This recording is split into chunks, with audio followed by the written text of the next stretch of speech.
చాలా కాలం విరామం తర్వాత దర్శకుడు రామ్ గోపాల్ వర్మ తిరిగి బాలీవుడ్ బాట పట్టి తెరకెక్కిస్తున్న చిత్రం పోలీస్ స్టేషన్ మే భూత్. మనోజ్ బాజ్పేయి, జెనీలియా కీలక పాత్రలు పోషిస్తున్నారు. ప్రస్తుతం ఈ చిత్రం షూటింగ్ ముంబైలో శరవేగంగా జరుగుతోంది. అయితే 2 రోజుల క్రితం కేవలం కళ్ళు మాత్రమే కనిపించేలా ఉన్న ఓ హీరోయిన్ ఫోటోను సోషల్ మీడియాలో పోస్టు చేసి ఎవరో చెప్పుకొని చూద్దామని ప్రేక్షకులకు చిన్న టెస్ట్ పెట్టాడు.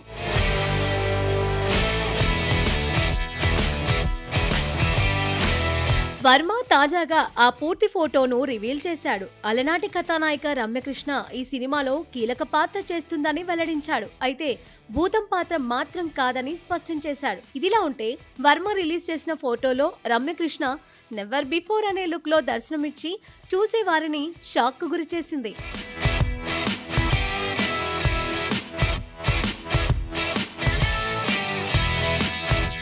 ఆ చిత్రాలు చూసిన వారంతా కంగు తింటున్నారు. శివగామి వంటి చిరస్మరణీయ పాత్రతో ప్రజలందరి గుండెలో ప్రత్యేక స్థానాన్ని ఏర్పాటు చేసుకున్న రమ్యకృష్ణను ఈ అల్ట్రా మోడర్న్ లుక్ లో చూడలేకపోతున్నారంటే అతిశయోక్తి కాదు. ఇదిలా ఉంటే సినిమాలో రమ్యకృష్ణ మోడర్న్ భూత వైద్యురాలి పాత్ర చేస్తున్నట్లు తెలుస్తోంది. ఈ క్రమంలో ఆ పాత్రకు సంబంధించిన ఫోటోలు చూసిన వారంతా ఏందిరా, అసలు ఏం జరుగుతుందిరా, రమ్యకృష్ణ ఇలా తయారైందేంట్రా అని మాట్లాడుకుంటున్నారు.